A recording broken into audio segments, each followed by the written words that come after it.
حضرات سورۃ العصر سننے جا رہے ہیں۔ 103 نمبر کی یہ سورت مکی ہے، اس میں 3 آیتیں اور 1 رکوع ہے۔ پہلی آیت والعصر سے شروع ہو رہی ہے، یہی اس سورت کا نام اسی وجہ سے رکھ دیا گیا ہے۔ اس سورت میں اللہ تعالیٰ نے زمانے کی قسم کھا کر کہا ہے کہ بالعموم انسان خسارے میں ہے سوائے اس آدمی کے جس کے اندر وہ 4 صفات پائی جائیں جن کا ذکر آیت نمبر 3 میں آیا ہے۔ یعنی اس خسارے اور گھاٹے سے صرف وہی لوگ بچیں گے جن کے اندر 4 صفتیں پائی جائیں گی۔ نمبر 1، اللہ تعالیٰ نے جن باتوں پر ایمان لانے کا حکم دیا ان پر ایمان لائیں۔ نمبر 2، عمل صالح کریں، یعنی بھلائی کے کام جتنے ہیں ان کو بجا لائیں۔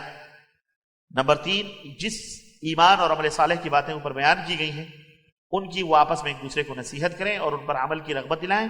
نمبر 4، اللہ تعالیٰ کی طاقت و بندگی بجا لانے اور نواہی سے اجتناب میں جو تکلیف اور زحمت اٹھانی پڑے اس پر ایک دوسرے کو صبر کی تلقین کریں۔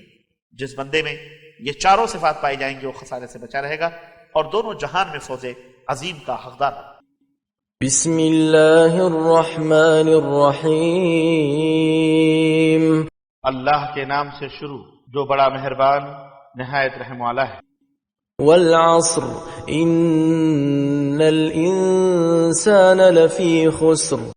زمانے کی قسم، بلا شبہ انسان گھاٹے اور خسارے میں ہے، الا الذین آمنوا وعملوا الصالحات وتواصوا بالحق وتواصوا بالصبر۔ سوائے ان لوگوں کے جو ایمان لائے اور نیک اعمال کرتے رہے اور ایک دوسرے کو حق کی تلقین اور صبر کی تاکید کرتے رہے۔